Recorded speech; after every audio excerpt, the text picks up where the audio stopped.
Hello my dear friends and welcome back to another video. Today we're going to be exploring why the Kamino flashbacks in the Book of Boba Fett are so important to Boba's story going forward. In chapter 1 we got flashbacks to both Kamino and Geonosis, where we see young Boba picking up his father's helmet like in Attack of the Clones. And then in chapter 2, we got a Kamino flashback that was repeated again in chapter 3, but the latter had an extended version where we see young Boba getting out of bed before running over to the window to watch his father Jango leave for business. Now believe it or not, this flashback is taken directly from a Dark Horse comic, but we're gonna come to that later. In the flashback, we see Jango depart in Slave 1, and a lot of fans were confused why they gave us essentially the same flashback twice and what this all means. Well, as always my dear friends, I'm here to break it all down and present to you a few theories to whet your appetites for what's to come. So without much further ado and without any more jibber jabber, let's dive straight into it. Now one of the reasons why the flashback is repeated is because Boba experiences recurring nightmares from the Bacta-Pod. Watching his dad leave for business was a painful memory because Jango meant everything to him. It was hard enough to grow up as a clone, let alone without a sense of belonging, having witnessed your father be beheaded right before your very eyes at such a young age. That tragedy on Geonosis shaped Boba's life going forward, and he experienced even more heartbreak when Aurra Sing, the only maternal figure in Boba's life, turned her back on him. Boba's life has been full of hardship and loss. He failed to enact revenge over the Jedi who killed his father. He went through a lot of grief as a bounty hunter, and he has severe injuries which are probably way worse than we realize. But out of everything I just mentioned, the one recurring nightmare he has in the Bacta-Pod is of his time as a young boy on Kamino. This shows us that the most important part of Boba's childhood that still affects him to this day is the loss of his father. Temuera Morrison even confirmed this when he spoke in an interview with Comic Book.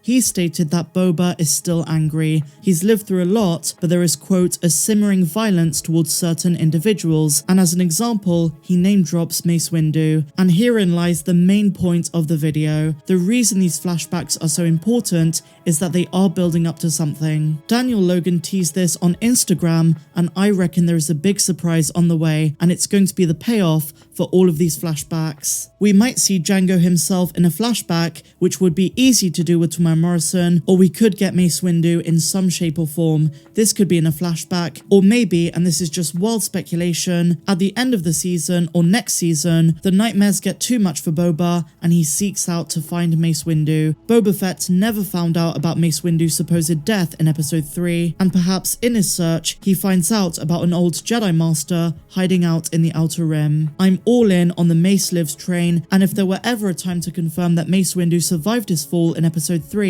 it would be in the Book of Boba Fett. The son of the man who Mace Windu beheaded confronting Mace after all these years. Now here is another theory that I propose. They're showing us the same flashback because they're going to add more to it every time until we not only see the face of young Boba reflected, but maybe a young Omega next to him as well. We know that Omega would have been on Kamino at the same time as Boba, but then again, Omega was heavily kept secret by Nala Se and the Kaminoans, so there's a good chance Boba and Omega have never met. And if that's the case, then I wonder why Fennec Shand has not brought her up in conversation. After all, Fennec knew about the Kaminoans, and now that they're partners in crime, it's safe to say that she knows Boba's backstory. Even in chapter 3 when Boba tells the watermonger that he grew up around water, Fennec nods as if she's heard the story before. Now if Omega and Boba have not met yet, they undoubtedly will in a future season of the Book of Boba Fett, or maybe even earlier in the timeline in the Bad Batch season 2. The fact that they're both two unmodified clones of Jango, although Omega is enhanced, means that for all intents and purposes, they're siblings, a connection which I think Lucasfilm deliberately set up. Now if the theory that they're going to keep extending this flashback further is true, another figure who might appear in the flashback is Taun We,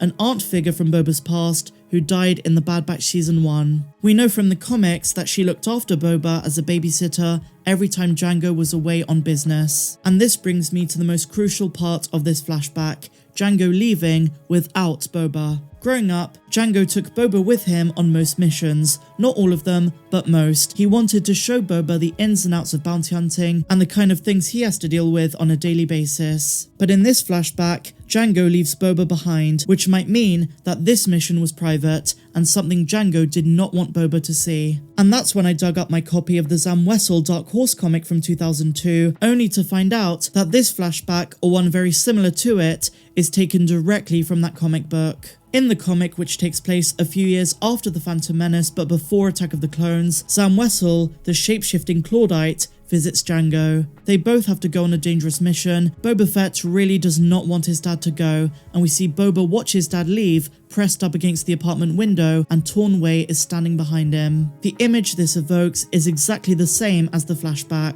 Jango leaving without Boba was something of a rare occasion, but when Jango gets back, Boba jumps into his dad's arms and tells him how much he missed him. The point stands that Boba felt sad and lonely whenever Jango had to leave, a feeling that would be amplified when his father died on Geonosis. This comic is important and complements the flashback because we truly get a sense of just how needy Boba was. Now, speaking of Kamino and these flashbacks of Tipoca City, one very interesting theory I came across is how these flashbacks could be foreshadowing Boba seeking out the Kaminoans. The theory's premise is that Boba is very injured, worse than we can imagine. Maybe, as we see in Legends, this leads him to seek out the Kaminoans for reparative care because they held his genetic code. The only problem is, Kamino was destroyed in the Bad Batch, and Nala Se was moved to work for the Empire on Mount Tantiss. That was 30 years before the events of the Book of Boba Fett. But as we see in The Mandalorian, cloners of the Imperial Remnant, such as Dr. Pershing and maybe even Nala Se, still remain. Maybe Boba visits Tantiss, and this could connect the Book of Boba Fett to other shows,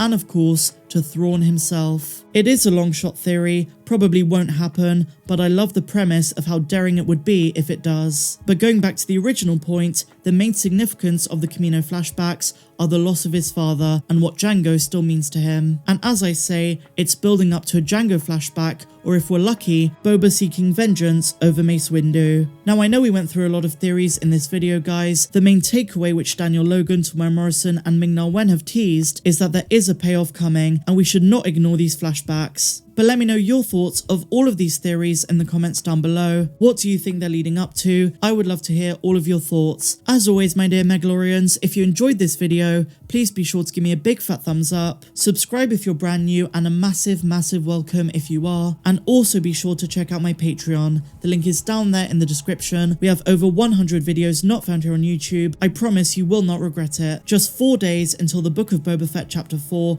I can't wait. But until the next one, guys, may the Force be with you always. I'm Star Wars Meg. Have a good one.